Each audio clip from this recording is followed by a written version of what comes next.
Okay, hi guys. I am Miss Byers and I'm going to be narrating this presentation for you. So you obviously can listen without sound, but as I do this presentation, I'm going to be also giving some additional information, clarifying things. So if you don't understand what I'm talking about, it'd be good to listen. If you do totally understand and find my voice annoying, you can skip this. So the expectation for this is that you're going to be following along with the PowerPoint, following the instructions and filling out your notes. And then you're going to submit a copy of those notes or a photo of those notes to the Google Classroom to show that you've done it. And then there's also going to be an additional packet that you're going to complete for this week. So we're going to start with this presentation. So welcome to government. So this is a PowerPoint that I use in my U.S. history class, but it applies here as well. So we're going to talk about what government is and what politics are. So I'm sure I think you've been hearing a lot about this recently, given what's going on in the world and in our country, but just to make sure you all understand. So what are the purposes of government? So imagine that you arrive to school and settle into your desk, but there is no teacher. You and your classmates realize that there are no teachers, no administrators, no security, only other students.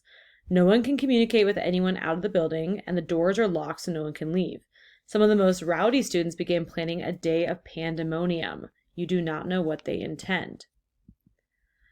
Okay, so obviously not with a partner, but with yourself, think about two adjectives that describe the situation. So I would think stressful, but that's because I like order. Explain how you might feel if you were in this situation. Consider what kinds of people or groups might do well in an environment like this. So which kind of groups thrive in chaos and which kind of people thrive when there's no structure. Propose a way that the situation may have been prevented or controlled and by whom. Okay, so what are politics? Politics is the process of resolving conflicts over how society uses its scarce resources and who should receive various benefits. It assumes that social conflict is inevitable. So it's going to assume that people are going to argue over things, right? So there's only a finite amount of money. Who's going to get that money? Who deserves to get the money? Why? And it assumes that we're going to argue over that. What is government? Individuals and institutions that make society's rules and possess power and authority to enforce those rules. Power is the ability to influence the behavior of others, whereas authority is the ability to exercise legitimate power. So you can have power and not have authority, but you can have authority without power. So someone can have power but not actually be someone who is elected, and it could be someone who abuses their power. Purpose of government: resolves conflicts, so it settles a dispute between people, provides public services like roads, postal service, defends the nation and its culture against attacks by other nations.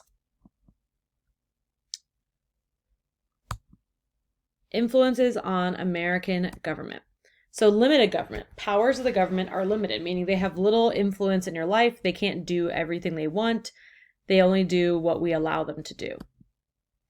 Representative government is the kind of government that we have where we elect people to then vote on rules and laws that govern us. Social contract, this is extremely important. Voluntary agreement among individuals to give up some freedoms to obtain benefits. So when you are born and you are a citizen, you enter into a social contract. You never actually sign a contract. There's no signed contract.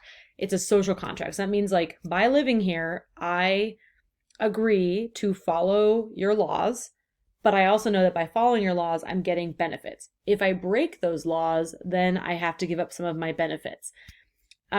What's happening right now with masks, for example, is a huge example of this, because people believe they have a freedom not to wear their mask, but I think that people are asking as a social contract to, like, yeah, you have to give up the freedom to, like, not wear a mask, but you're also getting the benefit of protection from the government against coronavirus.